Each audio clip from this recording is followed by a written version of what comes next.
Okay, here are the questions for Dave. What did you think of Elon Musk's trip to Israel? Do you think he no longer harbors anti-Semitic and conspiratorial beliefs? Oh, well, he never had anti-Semitic or conspiratorial beliefs in the first place, but Elon Musk is not an anti-Semite. There are plenty of anti-Semites out there. You called a whole bunch of them out during the show. I mean, Elon Musk going to Israel was absolutely great. I think too many people now don't believe anything they see, but they do believe Elon Musk. So him going there and saying, I saw the 47 minutes of footage. He's wearing dog tags of, from one of the families who lost their kids. I mean, it could. There's a lot of anti-Semites out there, but Elon Musk. In an age where a single tweet can ignite a cultural firestorm, Elon Musk finds himself at the center of heated debate, admired by loyalists, accused by critics. Allegations of anti-Semitism continue to shadow the billionaire, fueled by polarizing posts and controversial statements. Even a symbolic trip to Israel, where he wore the dog tags of a grieving family in solidarity, failed to quiet the storm. Dave Rubin rushes to Musk's defense, portraying him as a misunderstood innovator whose actions outshine his misinterpreted words. But Bill Maher remains unconvinced, probing whether Musk's reckless online behavior is doing more harm than good. It's a battle of perception versus intent, leaving the public to decide. Is Musk an unfairly targeted ally, or simply a flawed voice in an unforgiving digital age? Look, he's a hard guy to follow all the time. I've tried. And this thing did test my patience with him, because he may not be an anti-Semite, but when someone tweets what they tweeted, and he tweets, you have spoken the actual truth, it looks really anti-Semitic.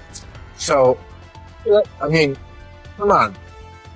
I mean, I don't know how in the leads you want to get on the comment, but the comment we do. What is the comment? The comment that he was responding to was about that there are left-wing, thought of as Jewish organizations like the ADL that are aiming their fire the wrong way all the time. So they're attacking him, right, as opposed to attacking the people that are actually anti-Semites, like the lefties. All right. My understanding of it was that he was supporting the idea that what we heard when you mentioned it. You're exactly right. It was the greatest act of Jew washing I've ever seen. I mean, he said something like that. I've never heard that term. Well, I mean, it's what you do when you screw up. I get it. If I say anything, I mean, come on. Look, I have no idea. The last thing I want to do is pick a fight with a guy worth $1 trillion. But that dude is weird, man. I'm going to tell you, that's something. The controversy surrounding Elon Musk's alleged anti-Semitism takes center stage as Dave Rubin and James Carville offer clashing takes on intent versus impact. Rubin points to Musk's visit to Israel and deeply personal gestures, like wearing dog tags of a mourning family, as sincere efforts to show support for the Jewish community. But Carville issues a stark reminder: actions don't exist in a vacuum. Musk's cryptic and often careless tweets continue to stoke conspiracy theories and fan harmful narratives. In an era where every post is magnified, intent matters, but consequences matter more. Carville argues that without accountability, Musk's defense becomes increasingly difficult to justify. James, you famously said it's the economy, stupid, but voters seem to be responding to positive economic news. Voters don't seem to be responding to positive economic news in the polls. How do you explain this? Well, you got 60% of the Republicans who believe the Earth is 6,000 years old. Oh, that's not a good answer. I'm just, you say the polls, right? You deal with 5.6% growth. All right, by any record, now people don't feel it. And I think we should have made a change. You and I agree on that.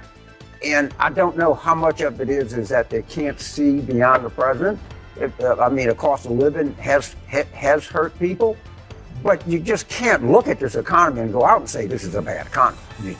That's impossible. But that's not really what you want to tell the voters. Well, but I'm not running for office, Bill. I'm answering a question on a television show. If I wasn't answering the reason why you're on a television show is because you're a known strategist. So we're asking for your strategy, and your strategy seems to be to tell the voters you don't know what you're talking about. And I don't think that's a good way to get elected. I'm not a strategist. I would not say that. But you can't. You just said it to me. James Carville and Bill Maher confront a growing disconnect in modern politics. Why do glowing economic reports fail to resonate with frustrated voters? Carville highlights the struggle of political strategists who tout rising GDP and falling crime, only to face deep public dissatisfaction. Maher adds a blunt warning, dismissing voter pain as ignorance is political suicide. For everyday Americans, it's not about stats, it's about survival. Skyrocketing rent, soaring grocery bills, and unaffordable healthcare make the charts meaningless. Maher slams the elitist tone of politicians who gloss over real struggles.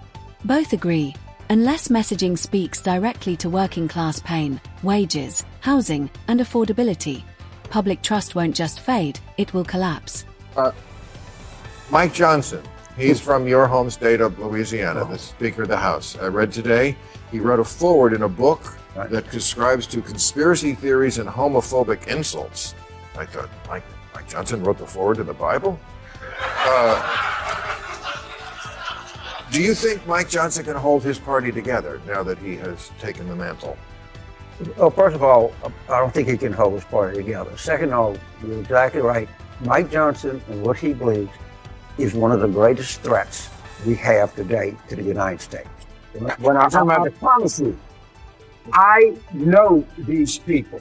You're talking about Christian nationalism. Absolutely. This is a bigger threat than Al Qaeda to this country. Let me tell you something. They're Speaker of the House. They got probably at least 2 Supreme Court justices, maybe more. All right?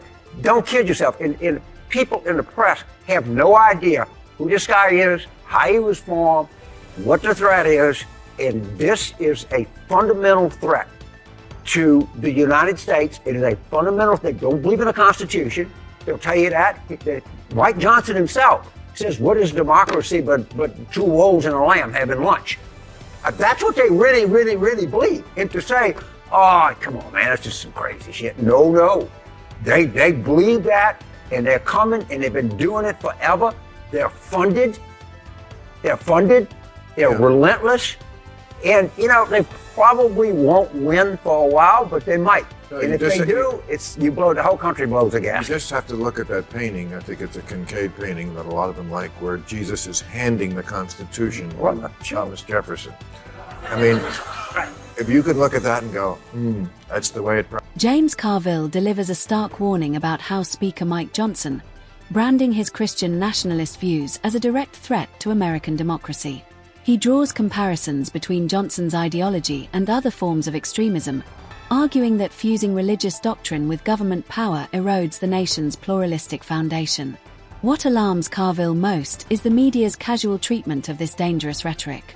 By ignoring or downplaying it, he warns, we risk normalizing a worldview that endangers secular governance and minority rights. This isn't just political, it's a moral wake-up call. Unless civil society pushes back, Christian nationalism could reshape US policy in ways that undermine the very core of democratic values.